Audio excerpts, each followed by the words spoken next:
dapat mengawasi isi siaran TV dan radio yang ada di Aceh ini sesuai dengan kepinginnya kita orang Aceh kan itu, biar ada nilai-nilai keacehan lebih kuat di TV, radio dan sebagainya. Jadi kita butuh kanun kan, mungkin ini sekedar informasi. Juga menyusun peraturan dan meletakkan pedoman perilaku. Kemudian mengawasi pelaksanaan peraturan dan pedoman perilaku penyiaran serta standar penyiaran, memberikan sanksi.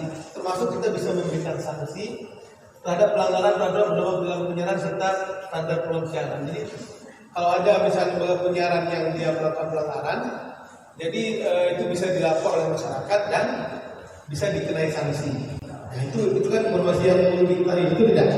Itu ya. Jadi kalau kalian lihat ada yang melanggar itu, dan harus ini, dan kita harus berpartisipasi dalam mengawasi isi siaran di televisi atau radio. Kenapa? Karena ini kan dia ruang publik ini berarti ada hak publik di sana untuk mengawasi. Baik.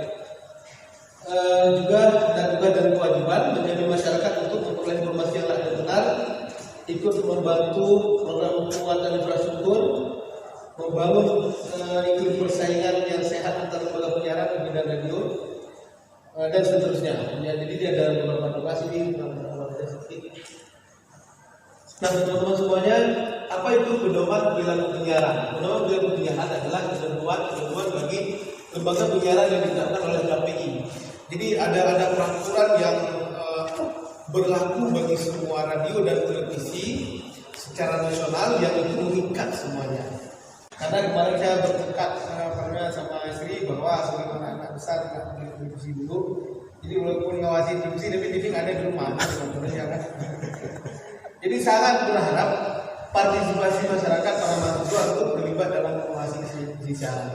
Kira-kira siap semuanya untuk mengawasi isi siaran televisi kita? Siap. Siap semuanya mengawasi isi siaran radio kita? Siap.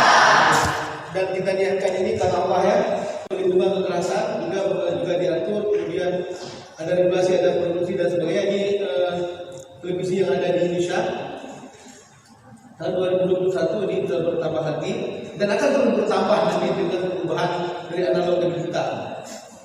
Nah, ini ada mekanisme alur penjatuhan sanksi, ada pintu mantau, ada visualisasi data, verifikasi awal, jadi ada proses-proses. Tapi yang pasti kalau ada laporan pasti akan diproses. Nah, apa sanksinya kalau ada lembaga penyiaran yang melanggar hal seperti tadi? Teguran tertulis yang pertama. Yang kedua itu sudah beberapa kali kita surati. Kemudian penghentian sementara mata acara yang bermasalah bisa dihentikan kan? Kita bisa koordinasi dengan Balmon dan Balai Monitoring. Kemudian pembatasan durasi waktu siaran, denda administrasi, pembekuan kegiatan siaran waktu tertentu, tidak diberi perpanjangan penyelenggara penyiaran. Nah, soal izin ini sebenarnya saya ingin sampaikan juga bahwa izin sebenarnya kemarin dengan UU Cipta Kerja Omnibus Law itu sudah diambil semua pusat. Jadi daerah itu ada kembali lagi kewenangan pengurusan izin. Cuman kemarin ada kabar gembira bahwa Omnibus Law itu sudah dianggap inkonstitusional kalau sampai sama tahun ya. Jadi masih ada peluang kembalinya wewenang itu ke KPI daerah. Nah, jadi itu sudah sampai bisa pencabutan izin penyelenggaraan. Nah, jadi besar kewenangan masyarakat ya. Kewenangan KPI ini adalah representasi dari kewenangan masyarakat. Jadi nanti saya akan kasih nomor saya ada Bang Syarif. Kalau ada mahasiswa yang nanti mau melapor, silakan nomor saya siap dihubungi.